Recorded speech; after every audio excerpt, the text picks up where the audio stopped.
Hello students, कैसे हैं आप? उम्मीद अच्छे होंगे। आपका फिर से स्वागत है फिजिक्स क्लासेस बाय नयन झा चैनल पर। स्टूडेंट्स, आज का हमारा टॉपिक है एनसीईआरटी चैप्टर 1 कंप्लीट सॉल्यूशन। इसमें मैं आपको बता दूं, इसमें एग्जांपल में सॉल्व एग्जांपल है विद इन द एक्सरसाइज, वो मैं कवर नहीं कर रहा हूँ। जो हमारा क्या कहते हैं कि जो एक्सरसाइज का जो क्वेश्चंस होगा वो मैं कवर कर रहा हूँ इसमें। एक्सरसाइज का क्वेश्चन मतलब 1 से लेकर के 24 तक मैं कवर करूँगा। तो नंबर्स क्या होता है, बुक आपके पास अलग अलग होता है, कुछ पुराने बुक से भी काम चलाते हैं, तो बुक्स का ये प्रॉब्लम हो सकता है क्वेश्चन नंबर वगैरह में। तो प्लीज़ अपने बुक को ले लीजिए और बगल में बैठ जाइए और कॉपी निकाल लीजिए, कॉपी और पेन ले लीजिएगा और प्लीज़ इसको स्लोली देखिएगा और एक लास्ट तक मैं करके दिखाऊंगा। और मैं सबसे बता दूं कि और भी वीडियोस पहले आएंगे, बहुत सारा बड़े बड़े वीडियो की टीचर्स के वीडियो हैं, लेकिन उसमें क्या होगा वो टोटल क्वेश्चंस को उन्होंने डिस्कस किया होगा।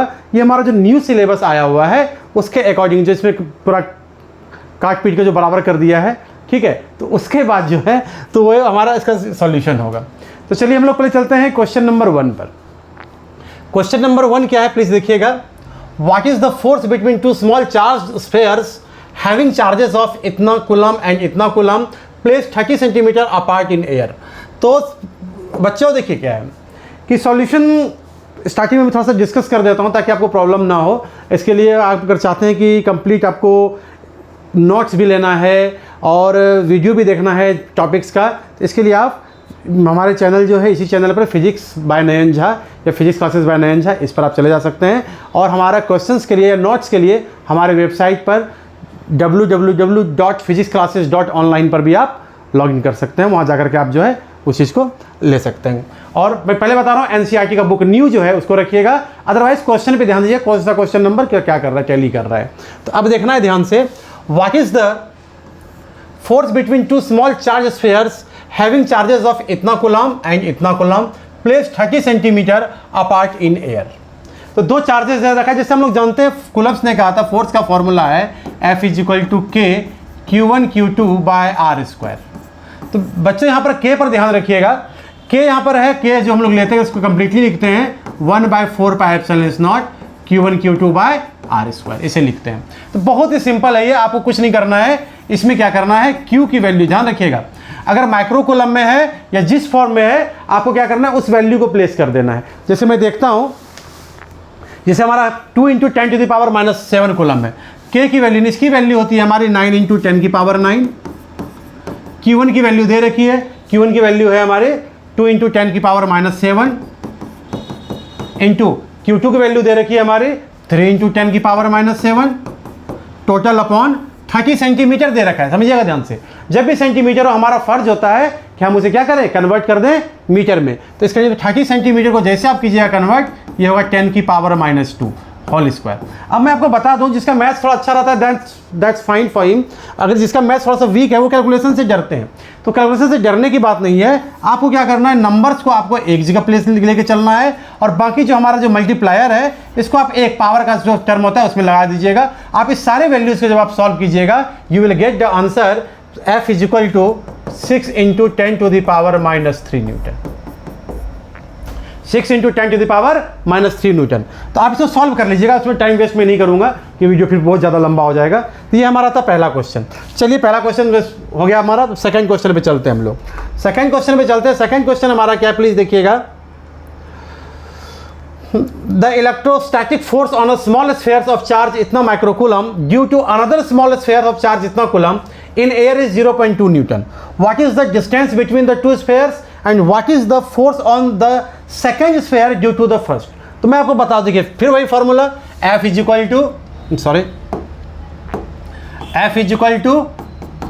K Q1 Q2 by R square. F = K Q1 Q2 by R square. हो सकता है आपको देखने में प्रॉब्लम हो, इवन मैं इतने नज़दीक हूँ तो मुझे भी क्वेश्चन देखने में प्रॉब्लम होता है, तो मैं अपने एक बुक का ले रहा हूँ, हेल्प ले रहा हूँ। तो आप भी हो सके तो एक बुक का हेल्प आप ले लीजिएगा, तो सब बगल में जरूर बुक को रखिएगा। आराम से वीडियो को पॉज कर देना है, क्वेश्चन पढ़ लेना है, उसके बाद हमें सॉल्व करना है। क्या है, the electrostatic force on a small sphere of charge इतना microcoulomb due to another small sphere of charge इतना माइक्रोकूलम, सॉरी मिलीकूलम है, यस यह माइक्रोकूलम है, नहीं माइक्रोकूलम है 0.2, हाँ माइक्रोकूलम है। Microcoulomb is 0.2 Newton. ये फोर्स दे रखा है हमारा 0.2 न्यूटन।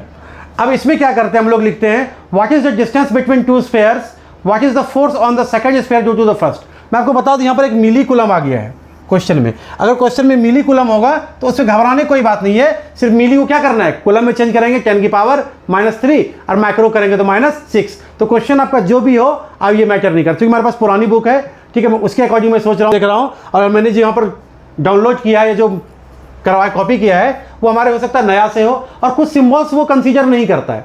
जब हम उसको लेते हैं, जैसे कि उसको कॉपी किया और मारा, वर्ड पे मारा, तो वो किस सिंबल को कंसीडर नहीं करता है, तो वहाँ पर कुछ प्रॉब्लम है। इसलिए मैं कहता हूँ आपके पास जो बुक हो आप उसे लेकर बैठे, मैं दोनों के अकॉर्डिंग में आंसर दे दूंगा आपको। तो देखिए सिर्फ सैंपल हमें निकालना क्या है, what is the distance between two spheres. देखिए अब इसमें क्वेश्चन है कि ये भी बन सकता था इन एयर, एक वर्ड इसने यूज किया है इन एयर, इन मीडियम भी दे सकता था। तो मीडियम जैसे देगा तो आपको फिर डायरेक्ट्रिक कांस्टेंट के बारे में जानना पड़ेगा। फिलहाल मैं इसमें डिस्कस नहीं करूंगा, मैं सिर्फ यहाँ देख रहा हूँ कि हमारा क्या है, एक चार्ज दे रखा है, दूसरा चार्ज दे रखा है, हमें डिस्टेंस निकालना है। Simple formula r² = k q1 q2 upon में f।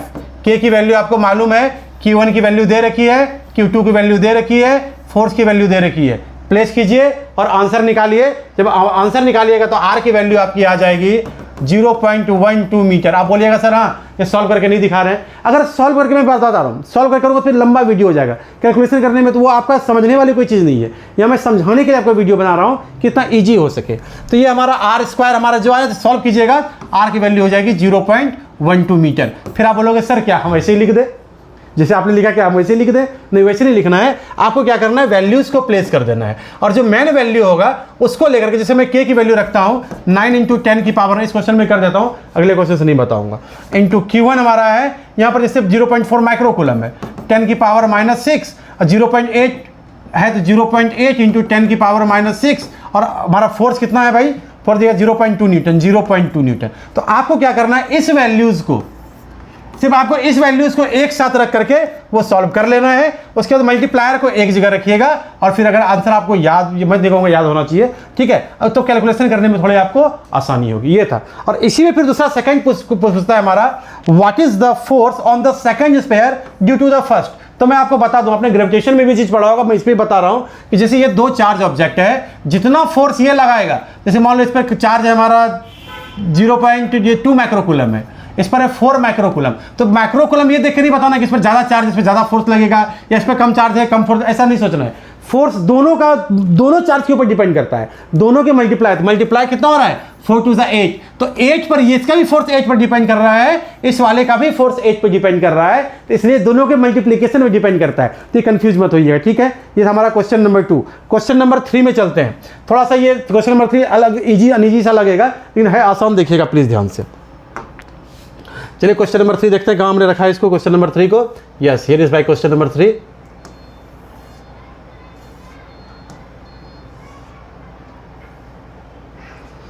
क्वेश्चन क्या है, प्लीज फिर बुक से आप आंसर कीजिएगा। Check the ratio of k² g me by mb। k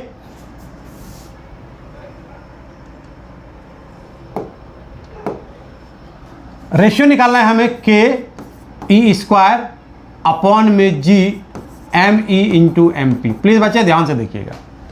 check the ratio, इतना इस डायमेंशन लेस, ये बताना है हमें डायमेंशन लेस है। तो डायमेंशन लेस करने के लिए क्या करना पड़ेगा आपको, दो चीज़ों का आप हेल्प ले सकते हैं, या तो आप यूनिट के थ्रू चलिए, या फिर तो आप डायमेंशन के थ्रू चलिए। तो डायमेंशन अगर आपको याद है, सही बात है, और नहीं है तो फिर टाइम लगेगा इसमें, तो यूनिट को लिखना थोड़ा ज़्यादा आसान हो जाता है। मैं चाहूँगा आप यूनिट के थ्रू जाएं, लेकिन जिसको याद है dimension, they can go with that. अब देखिए के, ये क्या है हमारा, के को हम लोग क्या लिखते हैं, 1/4 पाई एप्सिलॉन नॉट, इस चीज़ को लिखते हैं e²। तो हम ये पहले देखेंगे भैया कि हमारा जो ये k है, इसका डायमेंशन क्या आ रहा है। तो इसका डायमेंशन हमारा होता है बच्चों न्यूटन मीटर स्क्वायर पर कूलम स्क्वायर। डायमेंशन नहीं बोलूंगा, यूनिट बोलूंगा, न्यूटन मीटर स्क्वायर पर कूलम स्क्वायर। अगर आप ऐसे देखना चाहते हैं k का क्या होता है, सिंपली F = क्या, k q1 q2/r², ये तो होता है। तो इस कंडीशन में क्या करना है, k का निकालना है, फोर्स का न्यूटन, r² का metre square, coulomb into coulomb, coulomb square, newton metre square पर कूलम स्क्वायर, वो हमने रख दिया। चार्ज क्या है, कूलम, कूलम का स्क्वायर। अब इसमें क्या प्रॉब्लम होगा, अगर आप डायमेंशन के थ्रू चलिएगा तो फिर कूलम का अगर याद है कि a × t होता है, दैट्स फाइन, नहीं है फिर आपको देखना पड़ जाएगा। तो अब ये क्या है, g, ये क्या हमारा ग्रेविटेशनल कांस्टेंट है। ग्रेविटेशनल कांस्टेंट हम लोगों ने पढ़ा था, अगर आपको याद हो तो हम लोगों ने पढ़ा था ग्रेविटेशनल कांस्टेंट का F is equal to G m1 m2 by R square. तो जी का अगर निकालेंगे तो क्या हो जाएगा, F आर स्क्वायर अपॉन में m1 into m2, newton metre square upon में पर केजी स्क्वायर इंटू, अब क्या है एम ई मास है तो केजी इंटू केजी हो जाएगा, केजी इंटू केजी। अभी खुद देखिए आप इस चीज़ों को ध्यान से देखिएगा, न्यूटन से न्यूटन कैंसिल, मीटर से मीटर स्क्वायर कैंसिल, कोलम -2 है ये खत्म हो गया, ये भी ये 1 -2 और 1 हो गया, ये भी कैंसिल हो गया, तो क्या हो गया 1, मतलब नो डायमेंशन। ये आ जाता है क्वेश्चन, स्कूल टेस्ट वगैरह जो होता है उसमें क्वेश्चन ये आते हैं। तो ये हमारा हो गया पहला चीज। अब दूसरा कहता है what is the ratio significant, मैंने हमें सबसे पहले सिंपल ये जानना है कि हमारा रेशियो क्या निकालेंगे। तो रेशियो क्या निकालेंगे बेटा, सिंपल सी बात है, देखिएगा यहाँ पर आपको ज़्यादा दिमाग नहीं लगाना है, आपको क्या लगाना है, रेशियो निकालना है। क्या रेशियो था हमारा, के स्क्वायर अपॉन में G M E M P. K की वैल्यू 9 इंटू 10 की पावर 9, 9 इंटू 10 की पावर 9, इलेक्ट्रॉन का 1.6 10 की पावर -19 उसका होल का स्क्वायर कर दिया, अपॉन में जी की वैल्यू 6.67 10 की पावर -11। ठीक है, तो सारे वैल्यू मेरा कहने मतलब है कि सारे वैल्यूज अगर हम प्लेस करते हैं, मास ऑफ इलेक्ट्रॉन कितना है 9.1 10 की power -31 into mass of proton 1.66 into 10 की पावर -27 kg। सारे को जब हम यूज करेंगे तो हमारा कुछ तो वैल्यू निकल के आएगा, वो वैल्यू है हमारा 2.29 इंटू 10 की पावर -39। ये हमारा रेशियो है, इसलिए यहाँ पर इसका कोई यूनिट नहीं होगा। ये था हमारा तीसरा क्वेश्चन। अब चलते हम लोग चौथे क्वेश्चन पर। Explain the meaning of statement electric charges of a body is quantized. Explain the meaning of statement electric charges of a body is quantized. Quantize का मतलब क्या होता है मैं आपको समझाता हूँ, ये अच्छा क्वेश्चन है और ये आता है एग्जाम में, तो इस पर हम लोग ध्यान देंगे। उसके बाद कहता है Why can one ignore quantization of electric charge when dealing with the microscopic, है ना, माइक्रोस्कोपिक लेवल पे जब देखते हैं तो हम लोग क्या करते हैं, डेसिमल को इग्नोर कर देते हैं। ऐसा क्यों, और ये लिखने आता है, मैं लिटरली बता रहा हूँ, तो प्लीज इसी को देखा, स्कूल टेस्ट में बहुत ज्यादा आता है ये क्वेश्चन।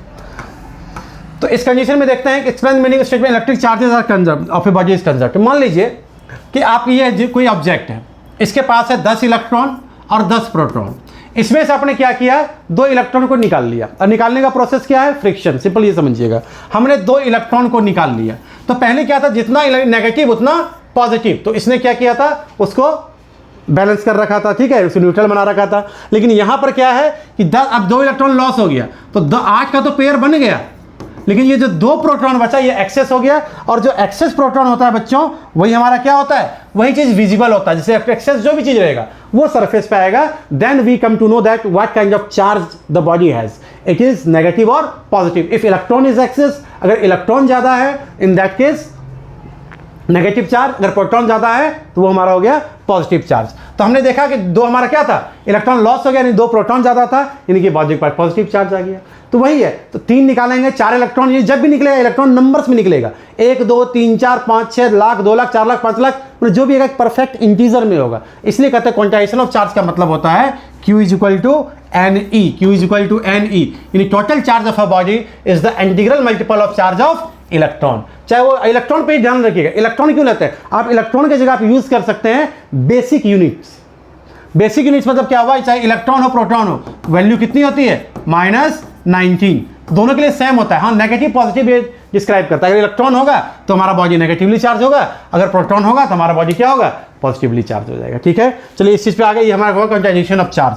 इसके बाद हम चलते हैं, व्हाई कैन वी इग्नोर, क्यों इग्नोर कर सकते हैं, जरूरी नहीं कि आप इग्नोर करें, but still we ignore it. हम लोग जो है जब लिखना होता है, जैसे मैं आपको दिखाता हूं, आप 1 कूलम चार्ज लीजिए, 1 कूलम चार्ज लीजिए, उसमें कितने इलेक्ट्रॉन्स हो जाएंगे, n is equal to 1 upon में क्या 1.6 10 की पावर -19। आप इसे जब आप सॉल्व कीजिएगा, आप जब इसे सॉल्व कीजिएगा, ये 6.25 इंटू 10 की पावर 18 ऊपर चला गया, तो हो गया हमारा 18। तो बोलोगे सर यहाँ तो आप क्या कहते हैं, इंटीजर के बारे में बात कर रहे हो, लेकिन यहाँ पर आप क्या कर रहे हो, ये डेसिमल में ले रहे हो। तो हमने क्या, तो हम कैसा क्यों करते हैं, क्योंकि देखिए हमें बताया मैंने कि इवन ये तो 1 कूलम चार्ज था, 1 कूलम चार्ज पे कितने इलेक्ट्रॉन, समझ रहे चीज़ों को, एक कूलम चार्ज में भी क्या होता है, बहुत बड़ा। और ये जो multiplier, high value of multiplier जो होता है, इसके कारण क्या कर सकते हैं हम इसको डेसिमल में। इवन 1 माइक्रो कूलम चार्ज अगर आप लीजिएगा तो वो भी 10 की पावर 12 लेके घूम रहा है। 10 की पावर 12 सोचिए, मतलब कि 1 ट्रिलियन कह सकते हैं आप। तो 10 की पावर 12 जब लेकर के घूम रहा है इस कंडीशन में, मतलब कि इवन 1 माइक्रो कूलम, समझना ध्यान से, 1 कूलम नहीं बोल रहा हूं, 1 माइक्रो कूलम के पास भी 1 ट्रिलियन इलेक्ट्रॉन्स या प्रोटॉन्स है ना। तो इसलिए क्या करता है, अगर 1 ट्रिलियन लिखना हो तो इसलिए हम क्या करते हैं, इसको डेसिमल में कंसीडर कर सकते हैं। और इसलिए जो है हम ये क्वेश्चन जो हमारा है कि why can we ignore, because we can ignore it because for the high value of multiplier. Even 1 micro coulomb charge has 6.2 micro coulomb बोला हुआ, कूलम नहीं, 1 micro coulomb charge has 6.25 into 10 to the power 12 electrons. So we can ignore here the quantization method which ignores the decimal method. Decimal नहीं लेना है हमें, perfect value लेना है, लेकिन हम इसको डेसिमल भी इस कारण से कंसल्ट करें। पहला पॉइंट जो आपका पॉइंट मेन चेक होगा वो होगा हमारा कि हाई वैल्यू ऑफ मल्टीप्लायर की जितनी लार्ज वैल्यू होता है, ठीक है, इसलिए माइक्रोस्कोपिक लेवल पे क्या करते हैं, क्वांटाइजेशन ऑफ चार्ज को इग्नोर कर सकते हैं, ठीक है। उसके बाद हमारा जो 5वां क्वेश्चन है बेटा वो देखिएगा। 5वां क्वेश्चन पे चलते हैं भाई, चलो पेज नंबर 2 पे चलते हैं, अब आ जाओ। ये मैं थोड़ा आप लोगों को सहूलियत के लिए मैंने किया था।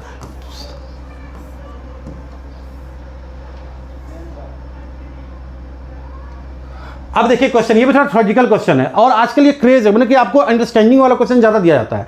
अब न्यूमेरिकली सॉल्व उसे हम लोग अब थ्योरी की तरह कंसीडर करने लगे। यहाँ पर जो एनालाइज करना पड़ेगा आपको, उस क्वेश्चन पे ज़्यादा ध्यान देना है हम लोगों को। तो लिखना है, when a glass rod is rubbed with a silk cloth, charges appear on both. A similar phenomena is observed with many other pairs of bodies. Explain how this observation is consistent with the law of conservation of charge. समझिए फिर से question, जिसकी English अच्छी है उसको समझ में आ जाएगा, नहीं है तो मैं समझा रहा हूँ, अच्छे ध्यान समझिएगा कि जब हम क्या करते हैं कि ये कहता है when a glass rod is rubbed with a silk cloth, जब ग्लास को सिल्क से करते हैं, चार्जेस appear on both, दोनों पर चार्ज क्या होता है, appear होता है, ठीक है। अब उसके बाद देखिए, a similar phenomena is observed with many other pairs, मतलब बहुत अदर पेयर्स भी होता है, लाइक ये पेन और ये हमारा हेयर, या हेयर है नहीं, लेकिन मान लीजिए है, कुछ देर के बाद आने वाला है, मैं दिखा दूंगा, ठीक है। हेयर पर रब किया तो क्या करता है, पेपर को स्टिक करता है, तो करता है नहीं करता है, तो वो चीज़ क्या कहता है, अदर पेयर्स में भी ये चीज़ें होती है। तो कहता है कि वेन, ठीक होता है, explain how this observation is consistent with the law. तो कहता है कि इसको आप एक्सप्लेन कीजिए कैसे कैसे क्या होता है, मतलब कि कंजर्वेशन ऑफ चार्जेस को कैसे फॉलो करता है, ये सब चीज़ें कैसे होती है। तो मैं आपको सिंपली बताता हूँ। देखिए, जो बेसिक मेथड ऑफ चार्जिंग का वो है friction. It means you initially something is neutral but now you have to charge it, in that case there is no loss और gain initially, but now if you rub it before another one, then what happens, charges electron transfer from one to another, एक से क्या होता है दूसरे पर electron transfer होता है जब मुझे रब करते हैं। जब भी हम उसे रब करते हैं तो एक पर रब करते हैं, तो इसमें क्या करते हैं, जिसका अटैचमेंट वीक होता है, मैं सिर्फ यहाँ पे इसके बारे में बात नहीं करूंगा, मैं किसी के भी चीज़ों के बारे में बात करता हूँ। तो जैसे आप इसके साथ रब कीजिएगा तो हो सकता है इसका इलेक्ट्रॉन कंपेरेटिवली इससे वीकली अटैच हो। इलेक्ट्रॉन क्या होता है, और याद रखिएगा हम इलेक्ट्रॉन का ही ट्रांसफर लेते हैं, क्योंकि इलेक्ट्रॉन जो होता है बहुत ज़्यादा क्या कहते हैं कि लेजर होता है mass as compare to proton के, -27 -31, समझ रहे हैं, ये लगभग 1000 से ज़्यादा टाइम्स ज़्यादा से होता है। तो अब क्या करते हैं कि हम लोग रब करते हैं, तो मान लीजिए इसने इलेक्ट्रॉन को लॉस किया, इलेक्ट्रॉन लॉस किया, वो इलेक्ट्रॉन कहाँ चला आया, इसके ऊपर चला आया, और इसके पास क्या हो, प्रोटॉन ज़्यादा हो गया, तो ये वाला क्या हो जाएगा, पॉजिटिवली चार्ज हो जाएगा, ये चीज़ क्या हो जाएगा हमारा, नेगेटिवली चार्ज होगा कि नहीं होगा। तो इसी कंडीशन को हम देखते हैं बच्चों कि ये जब when we rub an object before another one या over another one, in that case electron transfer from one to another, electron एक से दूसरे पर ट्रांसफर होता है, electron transfer from one to another, so one has excess proton and another has excess electron. So the object which is excess proton becomes positively charged and the object which is excess electron becomes negatively charged. But number of protons appear on the object is same as the number of electron lost. When we combine them together, then its sum becomes zero. Initially it was zero. जब कोई object लिया आपने, initially इसके पास zero था, इसके पास भी zero था, because they were neutral. But now in that case, when they are rubbed with each other, it loses, मान लो 10 इलेक्ट्रॉन इसने लूज किया, और तो इसने क्या हुआ, 10 इलेक्ट्रॉन इसने गेन कर लिया, तो इसके पास 10 ई जो नेगेटिवली चार्ज होगा वो इसके पास आ गया, इसके पास +10 ई आ गया। तो चार्ज क्या हो गया, जब टोटल सम कीजिएगा वही भी 0 होगा। कंजर्वेशन ऑफ चार्ज क्या कहता है, जो इनिशियल था वही फाइनल है। Neither created not destroyed but it can transfer from one to another. Initially ये न्यूट्रल था, जब सम करते तो भी ये न्यूट्रल होता है। आई बात समझ में? इसी स्टेटमेंट को आपको जो है वर्ड में लिख लेना है। चलिए ये हो गया। अब हम चलते हैं क्वेश्चन नंबर 6 जो बहुत ही आसान है। क्वेश्चन नंबर 6 क्या है मेरे बच्चों, देखिएगा। Sorry,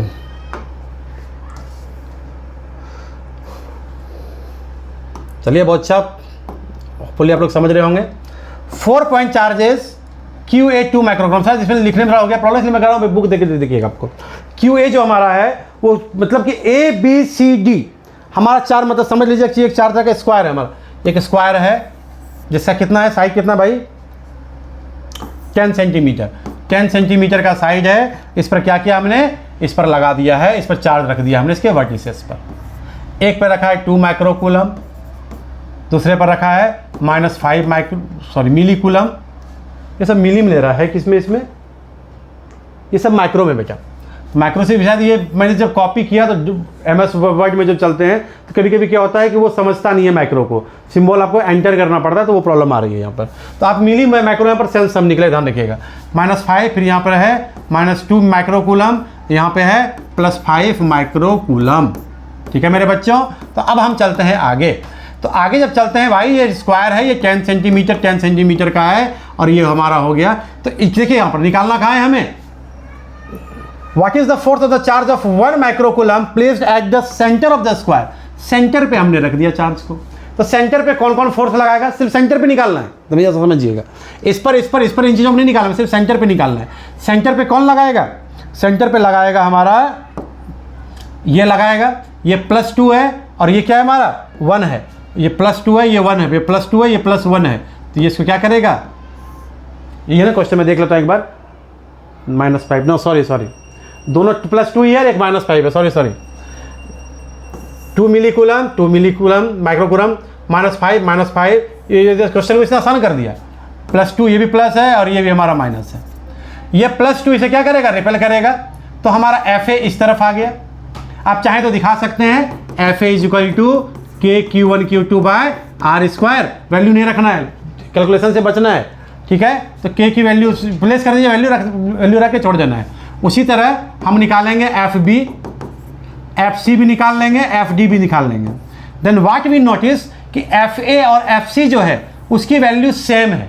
what we notice FA = FC, value same है। लेकिन जैसे आप डायरेक्शन की बात करते हो, ये प्लस हो गया और ये क्या हो गया हमारा, ये प्लस हो गया और ये माइनस हो गया। तो प्लस और माइनस तो दोनों क्या हुआ, एक दूसरे को अपोज कर रहा है। तो रिजल्टेंट हमारा क्या हो जाएगा, FA इधर था, FC इधर था। तो नेट फोर्स क्या हो जाएगा यहाँ पर हमारा, नेट फोर्स हो जाएगा 0। सिमिलरली ये -5 इसे अट्रैक्ट करेगा और ये -5 इसे अट्रैक्ट करेगा। तो देखिएगा FB और FB is also equal to -FD। Minus जैसे लगाइएगा, you have to put the vector on it, vector sign on it.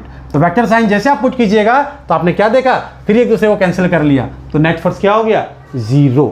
हमेशा ध्यान रखिएगा, जो आपको क्वेश्चन दिया जाएगा वो कभी बहुत ज़्यादा डिफरेंस चार्जेस का नहीं। जब डिफरेंस चार्जेस देंगे ना, तो क्या होता है, कैलकुलेशन बहुत ज़्यादा एंगल्स वगैरह रिजल्टेंट वगैरह निकालने में बच्चों को टाइम लगेगा। तो इसलिए ऐसा क्वेश्चन नहीं दिया जाता है, आपका टाइम टेकिंग क्वेश्चन नहीं होता है। अप्लाई योर माइंड, ध्यान रखिएगा। चलिए चलते हैं अब। ये हमारा क्वेश्चन नंबर 6 है कि जो नेट फोर्स आ गया हमारा, वो क्या आ गया यहाँ पर 0। क्यों आ गया, ये इसको रिपेल कर रहा था, ये भी इधर रिपेल कर रहा था, दोनों का फोर्स सेम था, नेट फोर्स 0। उसी तरह इसका भी क्या हो गया हमारा, नेट फोर्स 0। चलिए ये था हमारा क्वेश्चन नंबर 6। अब चलते हैं हम लोग क्वेश्चन नंबर 7 पर। ध्यान सुनिएगा मेरे बच्चों, क्वेश्चन नंबर 7 देखते हैं क्या है। बहुत अच्छे। An electrostatic field lines is a continuous curve. An electrostatic field line is a continuous curve. सही बात होता है ना। That is a field lines cannot have sudden breaks. Why not? बहुत इंपॉर्टेंट क्वेश्चन है, प्लीज देखिएगा इसे। और देखिएगा जो एनालिटिकल टाइप का क्वेश्चन आएगा, जो आप समझते हैं टफ है, टीचर्स के लिए इजी होता है, लेकिन मैं बच्चों की बात करूंगा। तो उस कंडीशन में हम क्या देखते हैं बच्चे, कि वो हमेशा ट्रिक वाला क्वेश्चन देगा। वाई नॉट, वेयर, ये सब ध्यान में रखिएगा। इस तरह का क्वेश्चन देगा और वो NCERT से ज़्यादा दिया जाता है।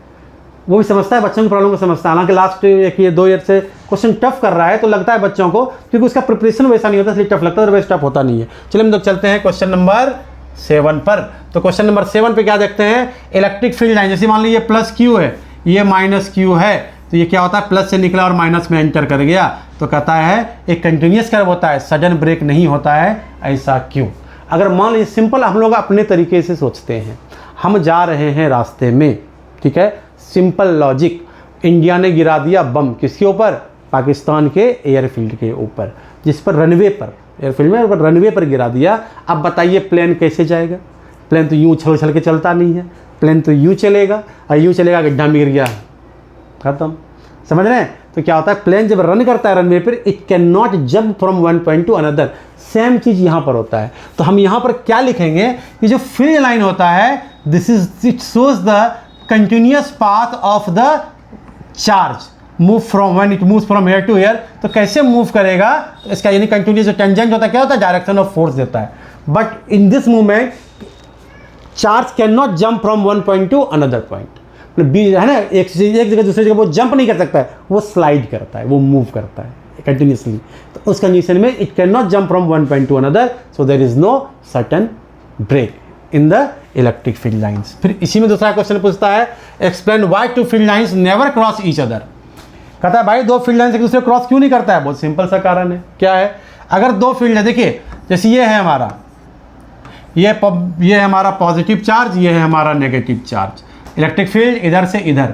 तो इलेक्ट्रिक फील्ड लाइंस जो जनरली आप बेसिकली फॉर्मूला होता है, electric field lines the tangent at, it is the imaginary line, ये होता नहीं है, हम इमेजिन करते हैं, it is the imaginary line, the tangent at any point on this line gives the direction of force at that point. तो यहाँ पर अगर हम लेते हैं, तो अगर इस पर टेंजेंट ड्रॉ कीजिए, हमने इस पर टेंजेंट ड्रॉ किया, ये डायरेक्शन, यहाँ पर टेंजेंट ड्रॉ कीजिए, मतलब क्या होता है, जैसे हमने कोई चार्ज यहाँ रखा, तो प्लस क्यू इसको क्या करेगा, बोलेगा भागो यहाँ से, कैश चार्ज हमेशा पॉजिटिव लेते हैं, याद रखिएगा, और माइनस क्या बोलेगा, चलो आ जाओ मेरी तरफ। तो रिजल्टेंट किधर, तो नेट फोर्स तो किधर लगेगा ना, समझ रहे बात को। तो नेट फोर्स हमें रिजल्टेंट फोर्स, चाहे 10 फोर्स हो, 20 फोर्स हो, लाख फोर्स हो, रिजल्टेंट एक ही तरफ होगा, इफेक्ट निकल के आएगा। उसी तरह रिजल्टेंट एक ही तरह होता है। मान लीजिए कोई आकर के इसको ब्रेक मार दिया, भैया ऐसा है तुम कट जाओ, फिर से इसको मैं दिखाता हूँ थोड़ा क्लीन करके। ये है हमारा प्लस क्यू, ये है हमारा माइनस क्यू, ये है हमारा फील्ड लाइंस। फिर ये कहता है हम होने वाले हैं ब्रेक, मतलब दो लाइन जाएगा, एक ये और एक ये। अब जब दो लाइन चला गया, इस पॉइंट पे देखिए, अब ब्लैक वाले को देखिएगा, इसका टेंजेंट इधर, अब आप रेड वाले को देखिएगा, इसका टेंजेंट इधर। तो इस कंडीशन में तो दो डायरेक्शन ऑफ फोर्स हो गया, लेकिन रिजल्टेंट तो एक ही डायरेक्शन में होना चाहिए, because if it will intersect at a point, in that point, at that point there are two possible tangent, it means two direction of force. लेकिन दो फोर्स कभी हो ही नहीं सकता है, जैसे दो फोर्स अगर क्या होगा, रिजल्टेंट एक डायरेक्शन में आ जाएगा, which is not possible, so it does not, it never intersect each other. ठीक है, अब चलते हैं नेक्स्ट क्वेश्चन में। हमारा नेक्स्ट क्वेश्चन है क्वेश्चन नंबर 8। तो देखते हैं क्वेश्चन नंबर 8 क्या कहता है, लगता है इसमें कंप्लीट नहीं है, तो मैं इसको पढ़ के सुना देता हूँ, फिर हम नेक्स्ट पेज में इसको मूव कर जाएंगे। 2 point charges QA and QB, उसकी वैल्यू दे रखा है, अपना देख लीजिएगा, इसका वैल्यू दे रखा है 3 microcoulomb and -3 microcoulomb, are located 20 centimetre apart in vacuum. Vacuum फिर बताओ, वहाँ एयर दिया था, वैक्यूम दिया था, याद रखिएगा। अगर मीडियम देगा तो आपको फोर्स को क्या करना पड़ेगा, डिवाइड करना पड़ेगा उसके डायरेक्ट्रिक को, जो मीडियम दिया उसका अपना एक डायरेक्ट्रिक कांस्टेंट होगा। खैर नहीं है, हम उस पर डिस्कस नहीं करेंगे ज़्यादा। ठीक है, तो vacuum, what is the electric field at the, अब देखते हैं इलेक्ट्रिक फील्ड एट द कहाँ है, हम देख लेते हैं। दो चार्जेस है, ध्यान में रखिएगा, 3 माइक्रोकूलम एंड -3 माइक्रोकूलम। अब चलते हैं बेटा आगे, ये कौन सा सब पेज नंबर था, शायद हमारा सेकंड। चलते हैं पेज नंबर 3 में। Mid point O of the line AB joining the two charges B, if a negative test charge of magnitude this much is placed at this point, what is the force experienced by the test charge? ठीक है, तो अब हम देखते हैं भैया, देखो क्या होता है कि अब चलते हैं हम लोग, क्या वैल्यू था, आप लोग वैल्यू पता होगा, तो समय भी देख लेता हूँ क्या क्या वैल्यू था हमारे पास। एक था हमारा 3 माइक्रोकूलम, दूसरा था हमारा -3 माइक्रोकूलम। एक था 3 माइक्रोकूलम, एक था -3 माइक्रोकूलम। बहुत बेहतरीन, उम्मीद है समझ में आ रहा होगा, मस्त। ठीक है, और समझते जाइए और चैनल को शेयर करते जाइए अपने दोस्तों के साथ। सब्सक्राइब करे ना करे कोई बात नहीं है, लेकिन शेयर करते जाए, दूसरे को फायदा हो सके। मेहनत कर रहे हैं, दूसरे का फायदा दे कम से कम। ठीक है, सब्सक्राइब कर लेंगे तो मेरे लिए अच्छा हो जाएगा। चलिए देखते हैं। Mid point of the line A B, mid point O लिया हमने भैया, चलो मिड पॉइंट ओ भी ले लेते हैं। मिड पॉइंट हमने ओ ले लिया, दो चार्ज ए और बी पर प्लेस कर दिया, बहुत अच्छे, ओ पर रख दिया। कितना है 1.5 into 10 to the power -9 coulomb. बहुत अच्छा, 1.5 इंटू 10 की पावर -9। इसे हम लोग QA बोल देते हैं बेटा, बड़ा बड़ा एकदम Q2, बहुत अच्छे। और इसे क्या बोल देते हैं, टेस्ट चार्ज Q। रख दिया। Is placed at this point what is the force experience by the test charge. तो टेस्ट चार्ज हमारा जो है वो कितना फोर्स लगाएगा, हमें ये देखना है। हमें क्या निकालना था, what is the electric field. Electric field भी निकालना है, निकालो इलेक्ट्रिक फील्ड। इलेक्ट्रिक फील्ड कैसे निकालेंगे, पहले देखिए चार्ज के कारण नहीं है, इलेक्ट्रिक फील्ड एक पॉइंट चार्ज के, पहले हम इलेक्ट्रिक फील्ड यहाँ पे निकाल लेंगे। इलेक्ट्रिक फील्ड कितना होगा, एक इसके कारण होगा, एक इसके कारण होगा। ये +3 है, तो ये क्या बोलेगा भैया, ऐसा है कि आप जाओ इस तरफ, आप जाओ इस तरफ, और ये +3 था, और ये क्या -3 था दूसरा, -3 क्या बोलेगा, आ जाओ मेरी तरफ। तो दोनों के E1 भी EA इस तरफ और EB भी इस तरफ, तो नेट क्या हो जाएगा, इलेक्ट्रिक फील्ड हो जाएगा EA + EB। लेकिन हमारे पास क्या होना चाहिए, E और EB की वैल्यू होनी चाहिए। तो EA की वैल्यू क्या होता है बेटा, KQ/R²। दूसरा भी सेम है, KQ/R²। क्या मिड पॉइंट पे रखा है, हाँ मिड पॉइंट पे रखा है। दोनों के लिए केस सेम है, बिल्कुल सेम है। दोनों के लिए चार्ज का मैग्नीट्यूड भी सेम है, सिर्फ डायरेक्शन है, डायरेक्शन नेगेटिव पॉजिटिव, तो उसके डायरेक्शन सेम हमारा हो रहा है। तो हम लिख सकते हैं इसको 2KQ/R²। साथ साथ में नोट बनाते जाइए, लिखते जाइए, ठीक है। स्लो कर लीजिए, वीडियो को रोक दीजिए, ठीक है। अब देखिए, तो यहाँ पर आ गया 2KQ/R, इलेक्ट्रिक फील्ड आ गया। अब हाँ वही काम, 9 इंटू 10 की पावर 9 इंटू क्या है हमारा, चार्ज क्या था बेटा, 3 इंटू 10 की पावर -6 कूलम में ले लिया हम लोगों ने, अपॉन में मिड पॉइंट लिया है बेटा। तो डिस्टेंस कितना था इसका, देखिए डिस्टेंस कितना था 20 सेंटीमीटर, तो 10 सेंटीमीटर हो जाएगा डिस्टेंस, बीच में रखा है। तो 10 इंटू 10 की पावर -2, इसका कर दीजिए आप होल स्क्वायर कीजिए, इसका कैलकुलेशन कीजिए, इसको कितना आ रहा है। तो आप देखिएगा इसकी वैल्यू जो आ जाएगी, कितनी आ जाएगी, 5.4 इंटू 10 की पावर 6 न्यूटन पर coulomb. 5.4 into 10 to the power 6 newton पर कूलम। गलत हो सकता है तो आप चेक कर लीजिएगा इसको। इतना वैल्यू आ गया हमारा 5.4 × 6 न्यूटन। ये इलेक्ट्रिक फील्ड आ गया दोनों चार्ज के कारण, ठीक है। अब कहता है भैया अब इलेक्ट्रिक फील्ड तो निकल गया, बोलता है हाँ आप बताइए आप क्या करें, बोलता है ऐसा कीजिए आप कि अब Q पर जो टोटल फोर्स निकाल लो। बोले वाह इतना आसान, बहुत अच्छे। क्या निकालेंगे, F = क्या बोलते हैं हम लोग, Q × E, है ना। चार्ज हमें दे रखा है, कितना चार्ज दे रखा है, 1.5 10 की पावर -9। और इलेक्ट्रिक फील्ड हम निकाल के तैयार हैं, ताज़ा ताज़ा बनाया बेटा, इसको परोस दो यहाँ पर। 5.4 इंटू 10 टू द पावर 6, कर लो सॉल्व, आ गया आंसर, ठीक है। इसका आंसर कैलकुलेट कीजिएगा, कितना आ जाएगा, 8.1 10 की पावर कितना दे रखा है भाई, -3। किस तरफ, टुवर्ड्स B, चूंकि फोर्स निकाल रहे हैं टुवर्ड्स B, या पॉजिटिव चार्ज भी आप लिख सकते हैं, या -3 जो भी था, क्योंकि राइट साइड में था, -3 राइट में साइड में था, उसका आंसर लिख सकते हैं। ये था हमारा क्वेश्चन नंबर क्या था, 8। अब चलते हैं क्वेश्चन नंबर 9 में। चलो बहुत अच्छे, बहुत अच्छे, बहुत आ गया होगा समझ में, समझते जाओ, बड़ी मजा आने वाला है भाई, मजा आने वाला है, मजा। देखिए यहाँ पर करो छोटा और चल दो क्वेश्चन नंबर 9 की तरफ। कहीं और तो नहीं है, नहीं, चलो चलते हैं, बढ़ाओ इसको भाई और ऊपर ले चलो, बढ़ो और ऊपर आ जाओ भाई। Yes, we got it. A system has two charges, the QA and QB. Fine. Located at point A and B, centimeter respectively. What are the total charge and electric dipole moment of the system? बहुत अच्छे। तो पहले इस चीज़ को करने के लिए क्या करना पड़ेगा आपको, डायपोल मोमेंट को जानना पड़ेगा। डायपोल क्या होता है, जब दो चार्ज को एक दूसरे के नज़दीक प्लेस करते हैं, लेकिन चार्ज में क्या होना चाहिए, दोनों की वैल्यू सेम होनी चाहिए, लेकिन साइन अपोजिट होना चाहिए। एक लिए 2 कूलम, दूसरा -2, एक 4 कूलम, दूसरा -4, और स्मॉल डिस्टेंस पे, क्योंकि डायपोल, क्योंकि उसका स्ट्रेंथ जो दिखेगा स्मॉल डिस्टेंस पे, दूर कर दिएगा फिर प्रॉब्लम होनी शुरू हो, इसलिए स्मॉल डिस्टेंस दिखना वहाँ पर जरूरी है। तो कहता भैया इतना इतना चार्ज है हमारे पास। बोले बहुत अच्छे, चार्ज इतना है, तो अब क्या किया जाए। जब हमारे पास चार्ज आ गया तो QA और QB, तो हम क्या देखते हैं भाई, कि देखते हैं located at the point this, point A and point B दे रखा है respectively. What are the total charge and electric dipole moment of the system? आप करते हैं भाई टोटल चार्ज और इलेक्ट्रिक डायपोल मोमेंट क्या है वो निकालना है। तो सिस्टम का टोटल चार्ज कैसे निकालेंगे आप खुद बताइए, टोटल चार्ज कैसे। अब पहले देखिए, जैसे बच्चा इस कोऑर्डिनेट वाले सिस्टम को देखता है ना बेटा, वो हो जाता है डर, डरने की जरूरत नहीं है ये आसान। जैसे आप देखिए, बोलेगा 0 0 माइनस जेड वर्ड दिखा देता, बोला जेड दिखा, किधर जेड बनाए नहीं बनाए, भाई ऐसा है जो हमें दिखता है हम उसको जेड मान लेंगे, जो नहीं दिखा है वो एक्स मैंने मान लिया इधर, वाई मान लिया इधर, जेड मान लिया, वहाँ जेड एक्सिस है ये।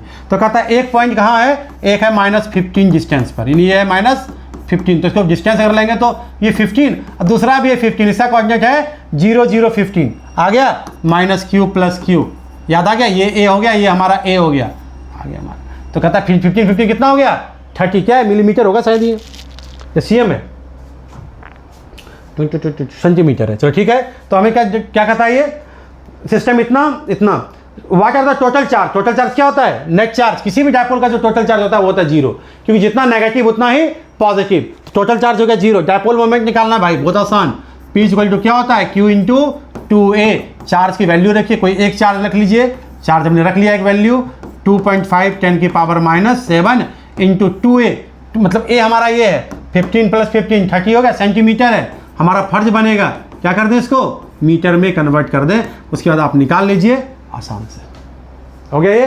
अब चलते हैं हम लोग वैल्यू को देखिएगा, कैलकुलेशन कर लीजिए, टाइम मैं किल नहीं करूंगा आपका।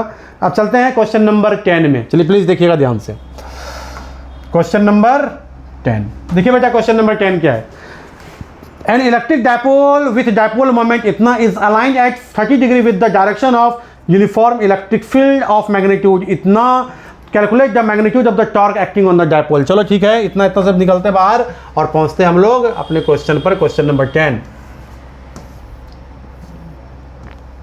आ जाओ भाई, आ जाओ।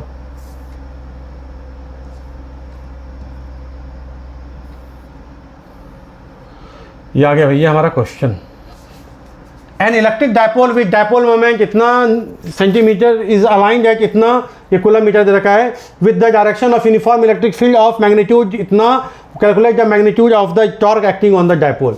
अब डायपोल को रख दिया, डायपोल मोमेंट देख लिया था। अब torque expression for torque, torque क्या था बेटा, जब भी किसी डायपोल को आप क्या करते हो एक्सटर्नल इलेक्ट्रिक फील्ड में रखते हो तो क्या होता है, एक्सटर्नल इलेक्ट्रिक फील्ड में रखने के कारण क्या होता है इसमें क्या होता है, इस पर टॉर्क एक्सपीरियंस होता है, नेट फोर्स 0 हो जाता है, तो ना ही बॉडी इधर चार्ज ये इधर मूव करेगा, डायपोल ना ही इधर मूव करेगा, नेट फोर्स क्या होता है 0, लेकिन क्या करेगा टॉर्क एक्सपीरियंस करेगा। तो टॉर्क का सिंपल, बहुत लॉजिक एकदम सिंपल सा कारण है, टॉर्क डायरेक्ट आप यूज कर सकते हैं, टॉ = होता है भाई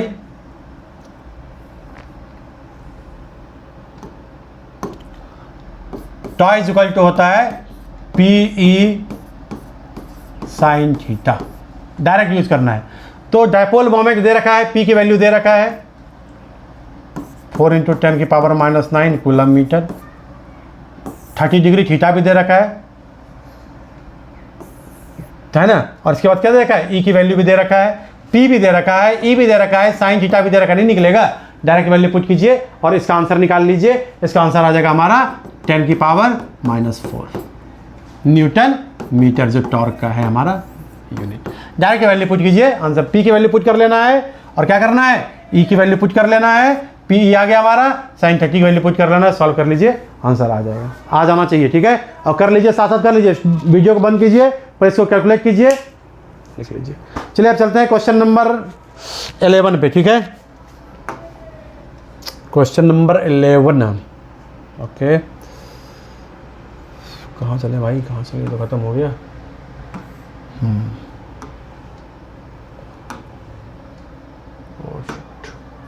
क्वेश्चन नंबर 11 से पे चला गया, क्वेश्चन नंबर 11 पेज नंबर 3 हम लोगों ने कर लिया था, चलते हैं 4 के। Question number 11, a polythene piece rubbed with wool is found to have a negative charge of, थोड़ा बड़ा कर दें क्या, थोड़ा बड़ा कर लेते हैं। A polythene piece rubbed with a wool is found to have a negative charge of इतना coulomb. Estimate the number of electrons transferred which is from which to which, ये बताना है कहाँ से कहाँ जा रहा है। Is there a transfer of mass from wool to polythene? क्या बात है, ध्यान रखिएगा, जब भी बॉडी हम लोग रब करते हैं किसी चीज़ को, किसे निकालते हैं, इलेक्ट्रॉन को, ठीक है। फिर बता रहा हूँ, शेयर करते जाइए भाई, बच्चों को दोस्तों के बीच भेजिए, इसको दिखाइए, उनको भी फायदा पहुँचाइए, ठीक है। तो a polythene piece rubbed with wool is found to have a negative charge of इतना coulomb, estimate the number of electron transferred which to which, चलिए ठीक है, नंबर ऑफ इलेक्ट्रॉन ट्रांसफर, तो क्या हुआ, नेगेटिव चार्ज इसके ऊपर इतना आ गया, किसके ऊपर, विथ वूल, वूल से a polythene piece is rubbed with a wool, it is found to have a negative charge of इतना कूलम। तो पॉलीथीन के पास हो गया नेगेटिव चार्ज इतना कूलम, नेगेटिव चार्ज का मतलब ये हुआ उसने क्या किया, इलेक्ट्रॉन का गेन किया, ठीक है। इलेक्ट्रॉन का किया उसने गेन, चलो कर लिया गेन भाई। तो कितना चार्ज कितना है बेटा, Q इक्वल टू क्या होता है Ne। Q है हमारा 3 इंटू 10 की पावर -7, N इलेक्ट्रॉन की वैल्यू 1.6 10 की पावर -16। क्या N नहीं निकलेगा, 3 इंटू 10 की पावर -7 1.6 10 की पावर, सॉरी क्या बताएं गड़बड़ हो जाता, माइंड मत कीजिएगा प्लीज़, 10 की पावर -19। अब क्या करना है बेटा, +19 को ऊपर ले जाता तो क्या हो जाएगा, 3/1.6 इंटू 10 टू द पावर -7 + 19। ठीक है। अब इसको कर लेते हैं सॉल्व, इससे क्या हो जाएगा, हमारा नंबर ऑफ इलेक्ट्रॉन निकल जाएगा, जो आपका कितना आने वाला है बेटा, 1.8575 into 10 to the power 1.87 into 10 to the power 729 1.87 10 की पावर 12, कोई यूनिट वगैरह नहीं होगा, नंबर ऑफ इलेक्ट्रॉन्स निकला है। तो इसमें क्या था, चूंकि पॉलीथीन के पास क्या था, हमारा पॉलीथीन के पास क्या था, प्रोटॉन न्यूट्रल था। जब रब किया तो पॉलीथीन के पास नेगेटिव चार्ज आया, प्रोटॉन को ट्रांसफर नहीं करना है, ट्रांसफर हमेशा क्या हुआ, इलेक्ट्रॉन। इसका मतलब इसके पास नेगेटिव चार्ज पॉलीथीन के पास आ गया, मतलब क्या हुआ, उसने गेन किया चार्ज, किससे, वुल से। तो गेन उसने किया ना, तो मास क्या हो जाएगा इसका, इलेक्ट्रॉन के पास मास तो होता है, कितना होता है, 9.1 10 की पावर -31। तो एक इलेक्ट्रॉन पर उतना मास, तो हमारे पास इतना इलेक्ट्रॉन हो गया। तो क्या किया इसने, पॉलीथीन ने गेन किया, चार्ज कहाँ से कहाँ ट्रांसफर हुआ, चार्ज इलेक्ट्रॉन ट्रांसफर हुआ कहाँ से, वुल से पॉलीथीन के ऊपर, और उसका मास उसने क्या किया, गेन किया। तो मास कितना गेन किया, मास गेन, ये हमारा बराबर हो जाएगा मेरे बच्चों, इतना इलेक्ट्रॉन है 1.87 इंटू 10 टू द पावर 12, और इलेक्ट्रॉन का मास कितना होता है 9.8 10 की पावर -31, इतना kg, जिसकी वैल्यू आपकी निकल करके आएगी, कितने आएगी निकल करके, 1.687 इंटू 10 की power -18 kg, 1.68 into 10 to the power -18 kg। ठीक है, ये हो गया हमारा क्वेश्चन नंबर 11। अब चलते हैं क्वेश्चन नंबर 2, आप इसको उतार लीजिए, वीडियो पॉज निकाल लीजिए, उसके बाद साथ साथ में सॉल्व करते जाइए, बहुत आसान है बेटा।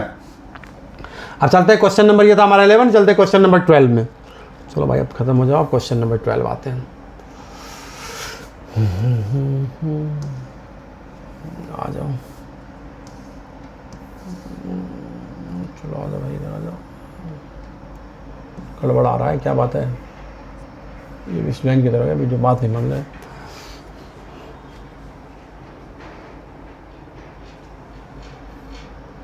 हाँ, two insulated charged copper spheres A and B have their centers separated by distance of 50 centimeter. What is the Mitchell force of electrostatic repulsion if the charges on each is इतना। तो हमें फोर्स निकालना है बेटा। Force का direct formula क्या, K Q1 Q2 by R square, सारी value रखेंगे, फोर्स निकल गया। चलिए फोर्स हमारा आ गया, F equal to K Q1 Q2 by R square, value place करना है, आंसर निकाल लेना है। The radii of A and B are negligible compare to the distance, ये लिखना जरूरी होता है, नहीं तो फिर दूसरा प्रोसेस लगता है, हर एक पॉइंट पर निकालना तो थोड़ा वैसा नहीं देगा आपको। मतलब दो चार्ज था, सिंपल 2 पॉइंट चार्ज कर सकते हैं, आपको ले लिया, डिस्टेंस दे दिया, हमारा फोर्स निकल गया।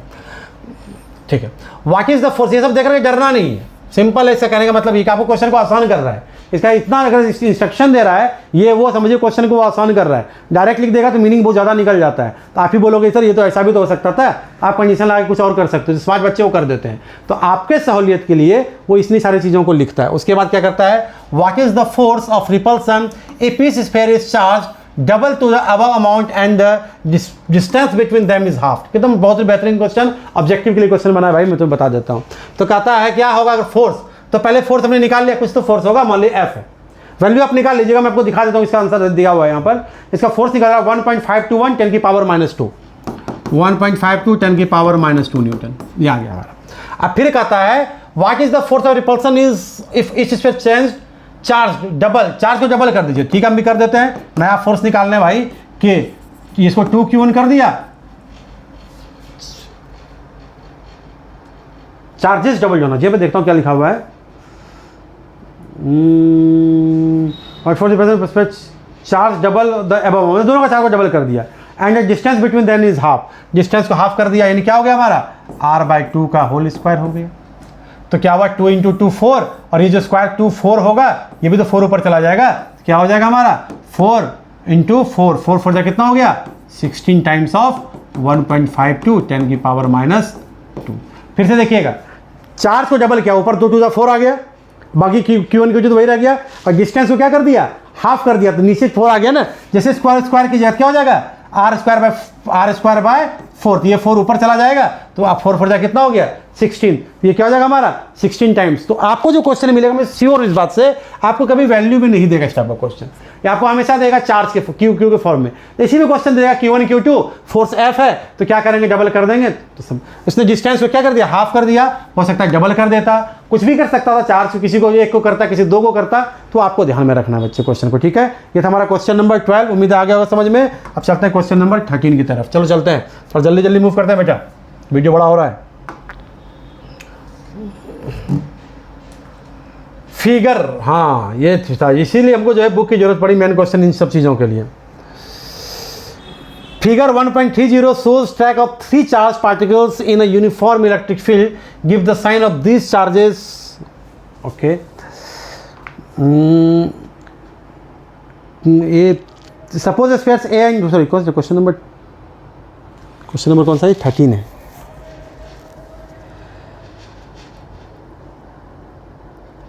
अब इसमें हो गया कन्फ्यूजन भाई, जो मेरा बुक है उसमें कन्फ्यूजन है।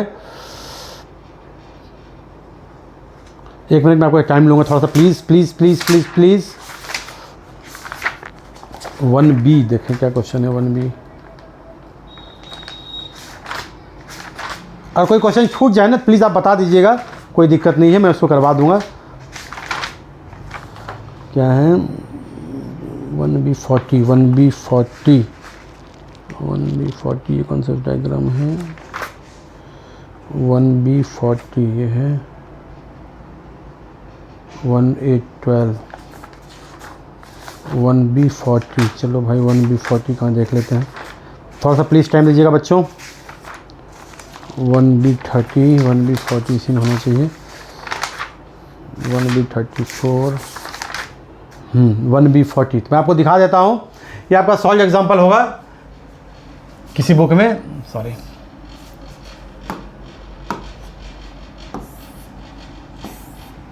ठीक है, प्लस ऊपर प्लस नीचे है माइनस। फिर कहता है, इसे बोल रहा है 1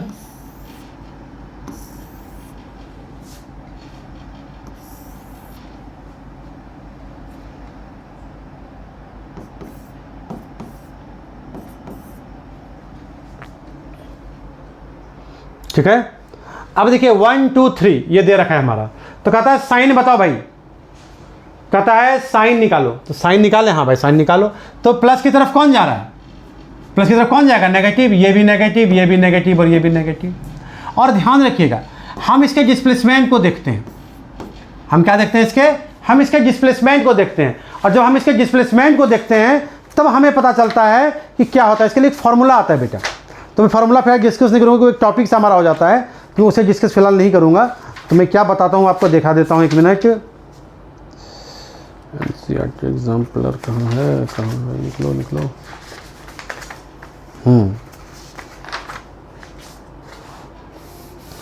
ठीक है। तो मास चार्ज रेशियो देखिएगा, सिंपल, इसमें आपको लॉजिक लगाना है। इसमें क्या लगाना है कि चार्ज नेगेटिव पॉजिटिव आ गया, कहता है किसका charge upon mass ratio Q upon M किसका ज़्यादा होता है। तो Q अपॉन M किसका ज़्यादा होता है, अगर इस चीज़ को हमें देखना होगा तो हम क्या करेंगे, हम बोलेंगे भाई ऐसा है कि पहले इक्वेशन क्या होता है वो देखते हैं। तो इक्वेशन के लिए क्या होता है, हम सिंपली इक्वेशन नहीं, आपको देखना है जिसका डिस्प्लेसमेंट ज़्यादा है, जिसका डिस्प्लेसमेंट ज़्यादा है Y प्रोपोर्शनल होता है Q बाय M। क्वेश्चंस आपका ये आएगा। और अगर आपको डेरिवेशन के लिए जाना है, इसका डेरिवेशन भी है, इसका डेरिवेशन है, तो आपको जो है मैं लिंक यहाँ पर शेयर कर दूंगा आपका यहाँ पर, ठीक है, आप जो है उस चीज़ को देख लीजिएगा। चार्ज अपॉन मास रेशियो, जिसका डिस्प्लेसमेंट ज़्यादा। तो क्वेश्चन में सिर्फ इस क्वेश्चन पे मैं नहीं जाऊँगा, हो सकता है क्वेश्चन अलग पूछे, जैसे ये देखिए,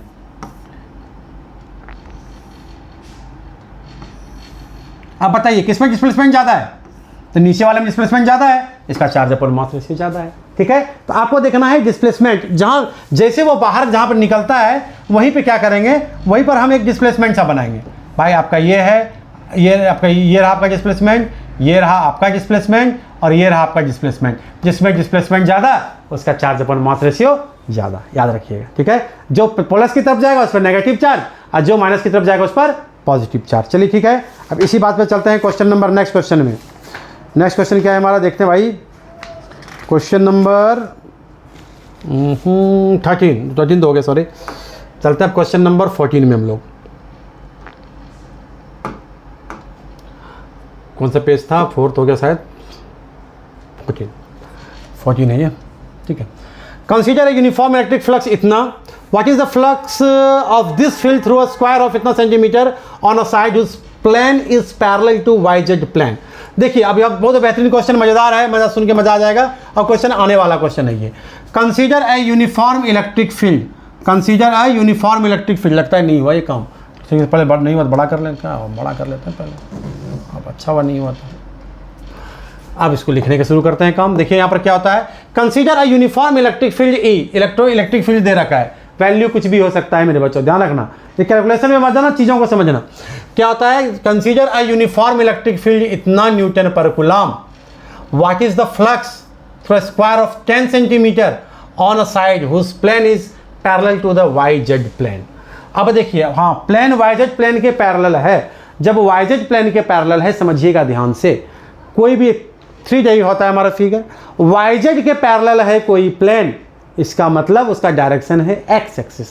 कोई प्लेन पैरेलल है एक्स जेड, उसका डायरेक्शन है, जो चीज़ नहीं दिया हुआ है उसका वो डायरेक्शन है। तो यहाँ पर देखिए इलेक्ट्रिक फील्ड क्या है बेटा, E इज इक्वल टू है 3 × 10⁻³ I न्यूटन पर कूलम। इसने वर्ड में, इसमें इसने वर्ड से बता रखा है, और इसमें क्या किया इसने, I मतलब वेक्टर से फॉर्म से बता रखा है। हम चालाक, हमने समझ गया भैया ऐसा है, तुम्हारा है एक्स एक्सिस की तरफ, ठीक है। और कहता भाई वैल्यू दे रखा है, और कहता कि स्क्वायर जो है उसका एरिया कितना हो जाएगा, एरिया हो जाएगा हमारा 10 सेंटीमीटर है बेटा, इसका होल स्क्वायर कर दो, आ गया एरिया। अब हम क्या करेंगे, हमें निकालना है फ्लक्स, सिंपल तरीका है, E × A cos 0। अगर वो होता क्या कहते हैं, इधर उधर मूव कर रहा होता है, एंगल वगैरह बता देता वो, तब एंगल लगा देते, लेकिन एंगल नहीं बताया है। यहाँ पर क्या बताया कि हमारा जाएगा वाई जेड प्लेन है, मतलब एक्स एक्सिस की तरफ है, और हमारा एक्स एक्सिस की तरफ इलेक्ट्रिक फील्ड है, तो cos 0 हो जाएगा, और cos 0 की वैल्यू 1 हो गया, हमने निकाल लिया फ्लक्स। तो इसी क्वेश्चन को अच्छे से पढ़ना है, what is the flux through the same square if the normal to its plane. इसका प्लेन का नॉर्मल, हाँ देखिए बहुत अच्छी बात है, इसमें एक दिखाता हूँ आपको, यहाँ पर एक प्लेन लेकर के मैं दिखाता हूँ। ये हमारा है प्लेन पे, ठीक है।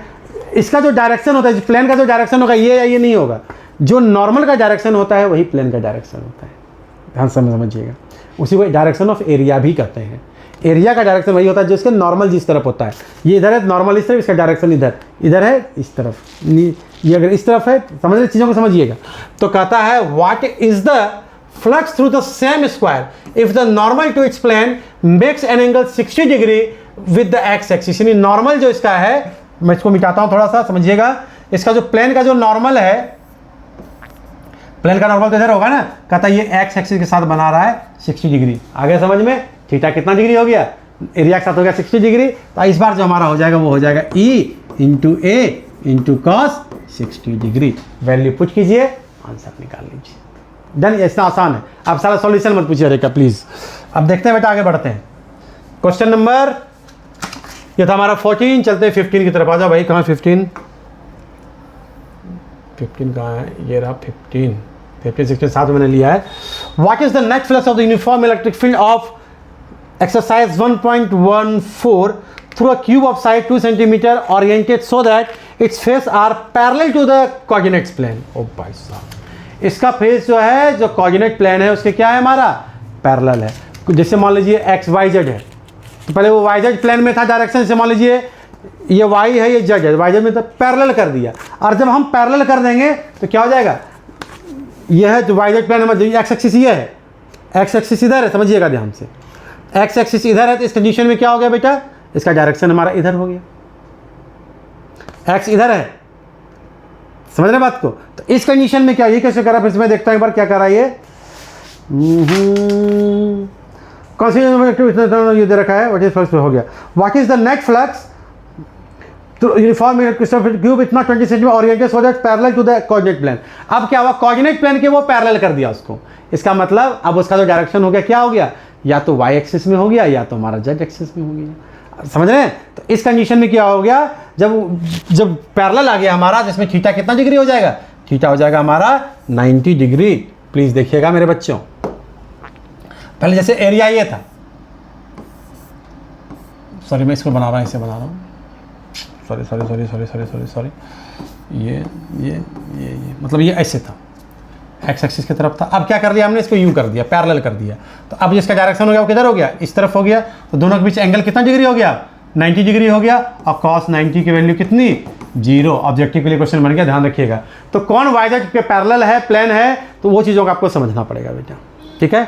चलिए आगे देखते हैं हम लोग। क्वेश्चन नंबर 17, क्वेश्चन नंबर 17 क्या कर रहा है, देखें ध्यान से। तो इसमें 16 में आ गया है, चलिए कोई नहीं। क्वेश्चन नंबर, नेक्स्ट क्वेश्चन क्या कर रहा है बेटा, क्वेश्चन नंबर थोड़ा ध्यान दीजिएगा। क्वेश्चन नंबर इधर जो है कि वो कर रहा है। क्वेश्चन नंबर 17 है careful measurement of the electric field. देख लीजिए क्वेश्चन कौन सा है ये, careful measurement of the electric field at the साथ। नए वाले बुक में एक पॉइंट जो है कहीं से गायब कर दिया, क्वेश्चन को ऐसा गायब कर दिया गया। क्या हो सकता है मेरी प्रॉब्लम हो, इसलिए प्लीज ध्यान दीजिएगा।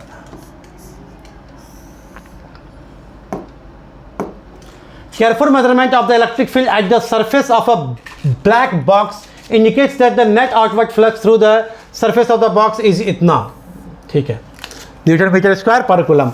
What is the net charge inside the box? भाई फ्लक्स दे रखा है, तो हमने बचपन से पढ़ा है, फ्लक्स इज इक्वल टू क्या होता है गॉस के लिए, Q by epsilon not. Net charge निकल जाएगा हमारा।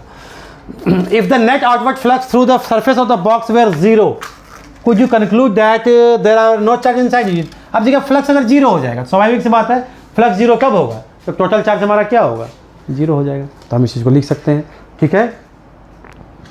फिर हो गया हमारा तो आप पहले इसको का फ्लक्स निकाल लीजिए, फ्लक्स निकाल आ गया हमारा। फिर ये जो आंसर आएगा क्या, अगर देखिए भाई यह फ्लक्स निकालने का कोई भी गॉसियन सरफेस है, यानी जो क्लोज सरफेस है, उसके लिए फॉर्मूला ये होता है, flux is equal to Q by epsilon naught. अगर फ्लक्स 0 है, एप्सिलॉन नॉट 0 कभी होता नहीं है, कौन 0 होगा, तो टोटल सम जो होगा चार्ज का, हो सकता है जितना नेगेटिव उसमें रखा हुआ है उतना पॉजिटिव रखा हुआ है, ठीक है, ठीक है। अब क्वेश्चन है क्वेश्चन नंबर 18, ठीक है, ठीक है, चलते हैं। क्वेश्चन नंबर 18 में कहीं है, 18 इसमें तो नहीं है, नहीं है, चलो 18 में चलते हैं। कौन सा पेज आएगा हमारा, ये वाला आएगा 18, 17, 18 का गेम हो रहा है यहाँ पर। क्वेश्चन नंबर 17 में चलते हैं। क्या है क्वेश्चन नंबर 17, अ पॉइंट चार्ज डिस्टेंस इतना डायरेक्टली अबव द फिगर दे रखा है। फिगर में बना देता हूँ, यहाँ पर फिगर आपका नहीं पता होगा, चलेगा भी, तो फिगर में बना देता हूँ। फिगर ये था बेटा इसका, ये इंपॉर्टेंट क्वेश्चन है, बार बार पूछता है, हालांकि आसान है। साइड 10 सेंटीमीटर का है, लाइक दिस, इसको आप देखें, स्क्वायर है, साइड 10 सेंटीमीटर है इसका, इसके 5 सेंटीमीटर ऊपर एक रखा गया है, एक चार्ज को रख दिया है। तो भैया ऐसा है कि बोला चार्ज की वैल्यू दे रखा है, जो भी दे रखा है, क्यू दे रखा है मान लीजिए, तो क्या कहता है, निकालिए इलेक्ट्रिक फ्लक्स का मैग्नीट्यूड निकालिए। तो हम भी चालाक, 10 माइक्रोकूलम दे रखा है, हम बोले रुको, ऐसे तो भाई हर एक पॉइंट पर डिफरेंट हो जाएगा। देखिए समझिए ध्यान से, तो हमने चार्ज यहाँ रखा, तो यहाँ देखिए ये डिस्टेंस कम और ये डिस्टेंस ज़्यादा, तो अब हर एक पॉइंट पर इलेक्ट्रिक फील्ड वेरी करेगा। तो उसी चीज़ के लिए गॉसेस आया था, गॉसेस लॉ आया था। तो गॉस ने कहा भैया ऐसा है कि फ्लक्स जो हो जाएगा वो हो जाएगा Q बाय एप्सिलॉन नॉट, ठीक है। तो बोले तो गॉस, बोलो सर गॉस तो क्लोज, आप ही बोल रहे हो, गॉस सरफेस क्लोज सरफेस के लिए होता है, और यहाँ तो हमारा क्या कहते हैं, इसके एबव है, एक के एबव है। तो बोले कोई बात नहीं भाई, ऐसा करते इसको बंद कर देते, चारों तरफ से दीवार मारा, छत मार दिया इसके ऊपर, जमीन हमारे पास पड़ा हुआ था परती, इस पर क्या किया, चारों तरफ दीवार मारा, घेर दिया। अब आगे बीच में, अब तो चार्ज बीच में आ गया, बोले हाँ अब चार्ज, बोले उसके लिए कितना हो जाएगा Q बाय एप्सिलॉन नॉट। बोले आगे Q बाय एप्सिलॉन, बोलोगे नहीं सर एक फेस के लिए निकालना है, हमें तो एक ही फेस नहीं देना। तो बोले ठीक है। अब मान लीजिए एक बल्ब रखते हैं तो रूम में, तो वो तो 6 के 6 साइड से पास होगा ना लाइट, तो उसी तरह बोले कि 6 के 6 के लिए हमारा है Q बाय एप्सिलॉन नॉट। एक के लिए कितना होगा, सिंपल सी बात है, क्या हो जाएगा Q बाय एप्सिलॉन नॉट, उसको 6 से डिवाइड कर लो, चलो ये 6 लगा दो, कोई दिक्कत नहीं है, हमारा आ गया answer. Q by 6 value put है, Q की वैल्यू रखिए, एप्सिलॉन नॉट की वैल्यू रखिए, सॉल्व कीजिए, आपका आंसर आ गया। It was question number 18। अब क्वेश्चन नंबर चलते हैं हम लोग 19 की तरफ, सॉरी इसमें 17 है। अब देख लीजिएगा नंबर आप 1.18, a point charge of 2 milli microcoulomb हो गया यहाँ at the centre of a cubic Gaussian surface इतना metre edge, what is the net electric flux through the surface. अब पॉइंट चार्ज दे रखा है centre of the cubic Gaussian surface, what is the net flux through the surface. तो हमें निकालना है, simple सा बात है, क्या हो जाएगा, फ्लक्स निकालना है ना। फ्लक्स इक्वल टू क्या होता है, Gaussian surface Q by epsilon not. Q मालूम है ना, और क्या कहते हैं एप्सिलॉन सेंटीमीटर मीटर से मत जाइएगा। एप्सिलॉन नॉट का वैल्यू रखिएगा 8.85 10 की पावर -12। सॉल्व कीजिए, आंसर आ गया, फटाफट सॉल्व कीजिए। मैंने बढ़ना ऐसे नहीं, मैं बोल रहा हूँ ऐसे नहीं कि आपको निकल जाना है, इसलिए बोल रहा हूँ आपका टाइम ज़्यादा किन लो, आप चीज़ों को समझ सकें, टॉपिक समझ सकें। आपको फटाफट रुकना है, सॉल्व कर लेना है, आंसर देखना है, फिर आगे बढ़ना है। चलिए आगे क्वेश्चन नंबर हमारा 18, इसके हिसाब से 19। अब आगे देखते हैं क्वेश्चन नंबर, इसमें चलते हैं भाई, क्वेश्चन नंबर 20 में, इसका 20 हो जाएगा शायद। हाँ, अ point charge causes an electric flux इतना, भाई एक पॉइंट चार्ज से कारण इलेक्ट्रिक फ्लक्स इतना है, passes through a spherical Gaussian surface of 10 centimetre radius, okay, centred on the charge, ठीक है। If the radius of the Gaussian surface were doubled, how much flux would pass through the surface, what is the value of the point charge. Okay, देखिए Gaussian surface जब close surface आ गया बेटा, तो phi equal to क्या होता है, Q by epsilon not. कर दिया, सिंपल सी बात है, फ्लक्स दे रखा है ना, तो हमें क्या होगा, चार्ज नहीं निकलेगा, क्यू इक्वल टू क्या हो जाएगा, फ्लक्स इनटू एप्सिलॉन नॉट। दोनों की वैल्यू रखिए, मल्टीप्लाई कर दीजिए, आंसर निकाल लीजिए। कहता है if the radius of the Gaussian surface were doubled, radius double, भैया बोलता है रेडियस डबल कर दो, 8 टाइम्स कर दो, कुछ कर दो, जितना लाइन निकलना होगा उतना ही निकलेगा, ये फ्लक्स चेंज नहीं होगा। एक बल्ब रखा, जितना रे उससे निकल रहा है, अगर छोटा कीजिएगा तो भी उतना ही रे निकलेगा, नंबर ऑफ रेस सेम रहेगा। हाँ, उसके किसी पर्टिकुलर पॉइंट पर वो चेंज हो जाएगा, लेकिन टोटल फ्लक्स की बात कर रहे हैं तो फ्लक्स हमारा क्या होता है, सेम रहता है, ठीक है, ध्यान रखिएगा इस बार। What is value of point charge, value of point charge निकाल लीजिए, जो पहले निकला था सेम आ गया, हमारा निकल गया, ये आ गया। नेक्स्ट क्वेश्चन, अब नेक्स्ट क्वेश्चन पे चलते हैं। नेक्स्ट क्वेश्चन क्या है हमारे बच्चों, देखिएगा ध्यान से प्लीज।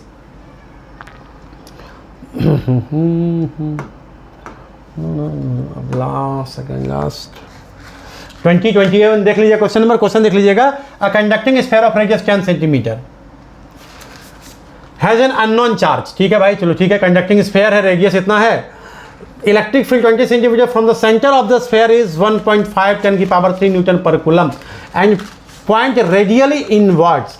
रेडियली इनवर्ड्स का मतलब है अगर अंदर जा रहा है मतलब वो नेगेटिव चार्ज है, ठीक है, आई बात समझ में। फिर देखिएगा, अ कंडक्टिंग स्फीयर, कोई कंडक्टिंग स्फीयर है ऑफ रेडियस 10 सेंटीमीटर, रेडियस इसका 10 सेंटीमीटर। चलो भाई हम लोग काम शुरू कर देते हैं अपना। एक हमने स्फीयर बना लिया, इसका रेडियस ले लिया 10 सेंटीमीटर, 10 है ना, कहाँ है, हाँ। If the electric field 20 centimetre from the centre, charge कोई भी कंडक्टर लीजिएगा बेटा, जैसे चार्ज दीजिएगा ना, चाहे वो सॉलिड हो चाहे हॉलो हो, अगर वो कंडक्टिंग स्फीयर है, सारा चार्ज के सरफेस पे रहता है। तो कहता है field 20 centimetre from centre of the sphere is, यहाँ से 20 सेंटीमीटर अगर देखते हैं तो इसका है इलेक्ट्रिक फील्ड है हमारा 1.5 10 टू द पावर 3 न्यूटन पर कूलम, और रेडियली इनवर्ड है, मतलब इलेक्ट्रिक फील्ड इधर आ रहा है, इसका मतलब ये प्लस नहीं है, ये कौन सा चार्ज है इसके ऊपर, इसके ऊपर है नेगेटिव चार्ज, आ गया है ना। What is the net charge on the sphere, कहता है नेट चार्ज, इलेक्ट्रिक फील्ड दे रखा है, एफ इज इक्वल टू क्या होता है, sorry electric field is equal to क्या होता है, के क्यू बाय आर स्क्वायर, ठीक है। तो अब क्या हुआ, डिस्टेंस दे रखा है ना, तो एफ का वैल्यू कितना, सॉरी ई हमारा कितना दे रखा है, ई की वैल्यू दे रखा है 1.4 10 की पावर 3, के हमारा इज इक्वल टू, के इज इक्वल टू कितना है बेटा 9 इंटू 10 की पावर 9, क्यू हमें पता नहीं है, डिस्टेंस है 20 सेंटीमीटर, इसका स्क्वायर कर देंगे, ठीक है, इसका स्क्वायर कर देंगे तो क्या हो जाएगा हमारा, देख लीजिएगा, इलेक्ट्रिक फील्ड दे रखा है, के की वैल्यू ले लेंगे, क्यू की वैल्यू ले लेंगे और डिस्टेंस का स्क्वायर कर देंगे, इससे क्या हो जाएगा, हमें चार्ज मिल जाएगा, ठीक है, कितना चार्ज है और नेगेटिव चार्ज होगा, ध्यान रखना है इस चीज़ का। ये क्या, अब चलते हैं, ये क्वेश्चन नंबर 21 या 20 था, अब नेक्स्ट क्वेश्चन पे चलते हैं, क्वेश्चन नंबर 22। अगर कोई क्वेश्चन छूट गया हो प्लीज़ लेट मी नो। 20 था, 21 या हो सकता है आपका 22 क्वेश्चन ये करे बुक में आपका, अगर कोई क्वेश्चन छूट जाता है तो सॉरी इसके लिए।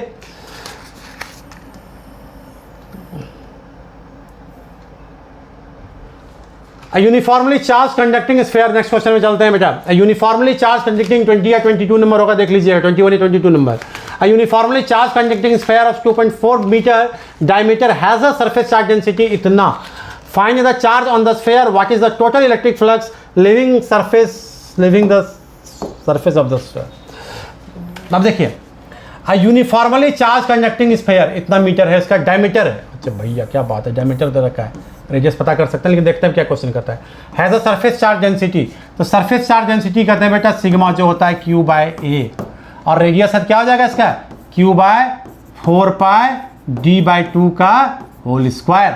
सॉल्व कीजिएगा तो 2 का स्क्वायर कीजिएगा तो कितना आ जाएगा, चलो 2 का स्क्वायर हम कर देते हैं, हम लोग तो चालाक आदमी हैं, यही कर देते भैया। ऐसा है तुम डी अकेला हो जाओ, डी स्क्वायर अपॉन में 4 4 4 खत्म हो गया, क्यू पाई डी सब वैल्यू दे रखा है, हमने निकाल लिया। क्या निकाल लिया, सिग्मा आ गया हमारा। तो इस समझ रहे हैं वह है। और कहता फ्लक्स निकालना है, तो फ्लक्स क्या होता है Q by epsilon not, simple. हमने चार्ज निकाल लिया, उसको एप्सिलॉन नॉट से क्या करेंगे, डिवाइड कर देंगे, टोटल हमारा आ जाएगा। ये था हमारा क्वेश्चन नंबर 21। प्लीज़ ध्यान से देखिएगा मेरे बच्चों। पहले क्या किया, डेंसिटी निकाल लिया, क्यू आई निकल गया। इससे क्या हुआ, हमने पाई आर स्क्वायर होता है, आर को क्या किया डी बाई 2 का होल स्क्वायर कर दिया, तो डी स्क्वायर बाई 4 आ गया, 4 4 कैंसिल हो गया। जो वैल्यू बचा पाई की वैल्यू, डी की वैल्यू और सिग्मा की वैल्यू डाल देते हैं, इससे क्या मिल जाएगा हमें, क्या मिल जाएगा हमें, इससे चार्ज मिल जाएगा। चार्ज निकाल लिया, मैं देखता हूँ चार्ज क्या निकला है हमारा। चार्ज हमारा आया है, वैल्यू निकाल के 1.45 10 की पावर -3 चार्ज आया हमारा, 1.45 10 की पावर -3 ये आ गया हमारा चार्ज। फिर क्या कहता है, ये फ्लक्स निकालना है, Q by epsilon not, Q की वैल्यू ये रख देना है, एप्सिलॉन नॉट की वैल्यू कितनी होती है 8.85 10 की पावर -12। सॉल्व करते हैं तो ये हो जाएगा 1.6 10 की पावर 8 न्यूटन मीटर स्क्वायर पर कूलम। ये आ गया हमारा क्वेश्चन नंबर 21 या 22। अब चलते हैं नेक्स्ट क्वेश्चन पर मेरे बच्चों, 22 या 23 क्वेश्चन पे चलते हैं हम लोग।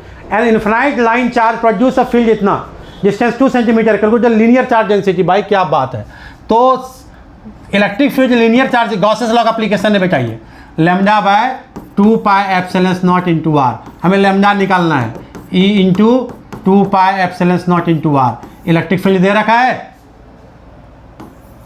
9 इंटू 10 की पावर 4 2 3.14 एप्सिलॉन नॉट 8.85 10 की पावर -12 इंटू आर। रेडियस क्या है भैया 2 सेंटीमीटर, तो 2 सेंटीमीटर 2 इंटू 10 की पावर -2 मीटर में कन्वर्ट कर दिया इसको, ठीक है। उसके बाद क्या करते हैं, इसको लैम्डा की वैल्यू सॉल्व करते हैं, लैम्डा की वैल्यू निकालते हैं, जो आएगा आपका 10 to the power -7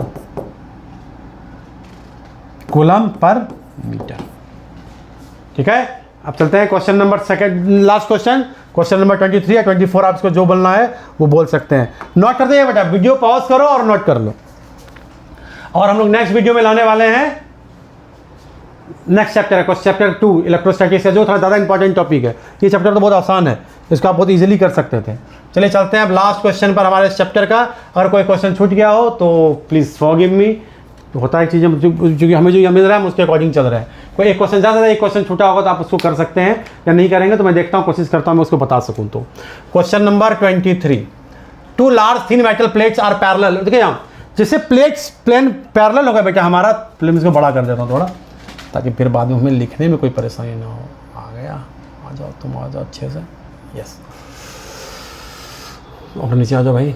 2 large thin metal plates के कारण जब चार्ज कीजिएगा उसको बेटा, तो चार्ज गॉस लॉ की सेकंड एप्लीकेशन है, सेकंड हैंड आप जो बोल सकते हैं, इसके कारण होता था, ये होता था, क्या होता था, electric field sigma bye 2 epsilon not, ये एक प्लेट के कारण होता था।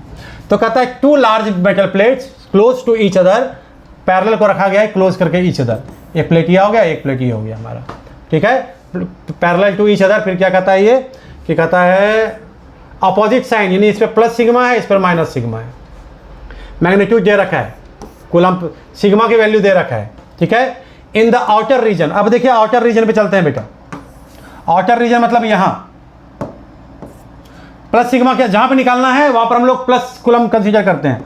ये इसको करेगा रिपेल, भैया इधर जाओ, बोला ठीक है। और माइनस क्या करेगा, इसको अट्रैक्ट। दोनों का डेंसिटी सेम है, एक हो गया सिग्मा बाय 2 एप्सिलॉन नॉट, ये लेफ्ट, और ये तो लेफ्ट को माइनस कर लेते हैं, और right sigma bye 2 epsilon not, cut के कितना हो गया 0। उसी तरह यहाँ पर माइनस बोलेगा मेरे पास आओ, और प्लस बोलेगा भागो यहाँ से, और जो नेट वही सिग्मा, इसके कारण भी क्या हो गया 0, और बीच में निकालिएगा ये बोलेगा हम धक्का मारेंगे और ये बोलेगा हम अट्रैक्ट करेंगे, और जब बीच में निकालेंगे दोनों राइट साइड हो रहा है sigma bye 2 epsilon not, sigma तो कर दीजिएगा sigma bye epsilon not. Sigma की वैल्यू दे रखा है और एप्सिलॉन नॉट की वैल्यू आपको पता है, सॉल्व कीजिएगा तो इसका वैल्यू आ जाएगा हमारा 1.92 10 की पावर -10 इलेक्ट्रिक फील्ड न्यूटन पर कूलम। ये आ गया इलेक्ट्रिक फील्ड। तो स्टूडेंट्स आज का हमारा टॉपिक यही खत्म होता है। तो देख लीजिएगा कुछ हो सकती है त्रुटि हो, नॉट से अबाउट इट, जल्दीबाजी में हो जाता है क्योंकि एक रहता है कि जल्दी करके निकलना है। एक क्वेश्चन समझ में 2 या 3 क्लासेस लूँगा और एक क्वेश्चन क्लास में आपको समझा रहा हूँ तो थोड़ा सा टाइम तो लग जाता है बेटा, तो थोड़ी सी हो सकता है एरर हो तो उसको कंसीडर कीजिएगा, सॉल्व कीजिएगा, क्वेश्चन को सॉल्व कीजिए। 1 बार 2 बार 3 बार देखिए, नहीं होता है बार बार देखिए, चीज़ों को समझना, चैप्टर को धीरे करके चाहिए। तो अब नेक्स्ट वीक में इसको नहीं कभी तो नहीं बोलूँगा, नेक्स्ट वीक तक मैं जो है चैप्टर 12 3-4-5 दिन के अंदर मैं डाल दूंगा चैप्टर। जैसे आप सेकंड चैप्टर आप पढ़ के आगे बढ़िएगा, जैसे आप थ्योरी खत्म कीजिएगा आपको जो है आपको इस पे मिल जाएगा। तो अब मिलेगा कैसे, तो इसके लिए आपको सब्सक्राइब करना पड़ेगा, सब्सक्राइब कर लीजिए, फिर जो है देखिए आपको सारा सॉल्यूशन। और अगर आपको नोट्स वगैरह चाहिए या इंपॉर्टेंट क्वेश्चंस वगैरह चाहिए, it is also available on my website what I have told you earlier, it's www.physicsclasses.online। ठीक है, आज के लिए इतना ही, धन्यवाद।